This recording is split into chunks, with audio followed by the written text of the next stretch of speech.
your eyes open to a sky that shouldn't exist. Too green, too thick, humidity pressing on your chest like a hand. Somewhere behind the tree line, something exhales, a sound too deep for any animal you know. You stand up. Your phone is gone. Your clothes are gone. In their place, a rough tunic and a bronze knife you don't remember picking up. Then you see the print in the mud beside you. 3 toes, each one longer than your forearm. You are not lost. You are prey. But first, let's go back to the moment this all began. You don't remember falling asleep. 1 second you're closing your eyes in your own bed, exhausted after a week that broke you. The next, you're lying in ferns the size of cars, and the air tastes like it hasn't been breathed by a human in 66 million years. There is no manual for this. There is only what you can figure out before something figures you out first. Day 1. You spend the first hour just listening. That's the smartest thing you do all week, though you don't know it yet. The forest around you is loud in a way that means something. Insects the size of birds, birds the size of dogs, and underneath it all, a low rhythmic thud that gets fainter, then stops completely. Whatever made that print is not close right now. You use the silence. You find a stream by following the sound of water instead of walking blind. Near the bank you spot a stand of horsetail reeds, tough, hollow, perfect for a splint or a makeshift blowgun if you need one later. You cut a bundle with the bronze knife, careful not to snap the stalks, and tuck them into a sling you make from your tunic's hem. Then you do the one thing that will matter more than anything else you do today. You look up, not down. You find a ridgeline half a mile off, high ground with a clear view in every direction. Predators in every era share one weakness. They rely on surprise. Take away the surprise, and you take away most of their advantage. Climbing to the ridge costs you 2 hours of daylight, but every step teaches you something. The soil here is soft, near the low ground, and packs hard higher up, meaning heavier animals stay low where the walking is easier. Already, without meaning to, you're learning the shape of your enemy's world. By nightfall, you've built a crude platform 6 feet up in a wide-limbed conifer, lashed together with vines you strip by hand until your palms are raw. You don't sleep well. Somewhere in the dark, something large moves through brush that shouldn't bend under anything smaller than a truck. You count your own heartbeat until it slows. Day 2. You wake to a sound you'll never forget for the rest of your life. A call so low it seems to come from the ground itself, less like a roar, and more like the forest groaning.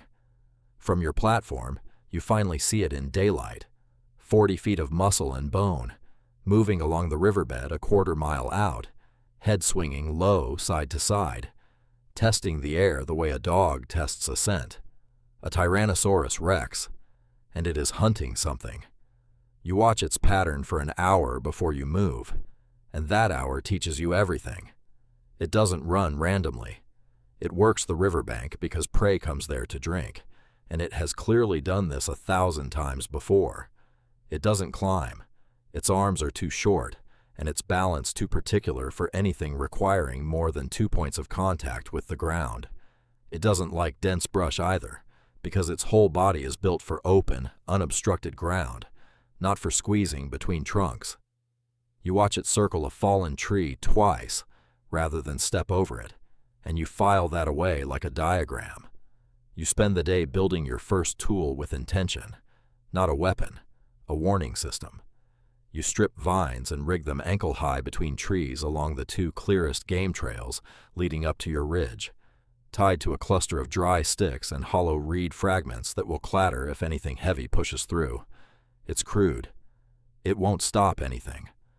But it's the difference between hearing something coming with 10 seconds to spare and finding out the hard way with none. By afternoon, hunger starts to matter more than fear.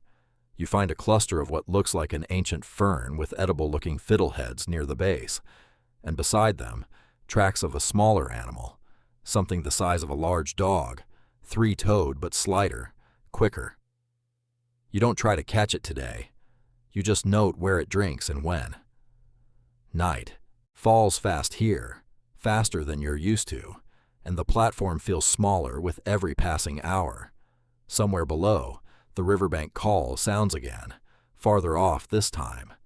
You allow yourself to believe, just for tonight, that distance means safety. Day 3.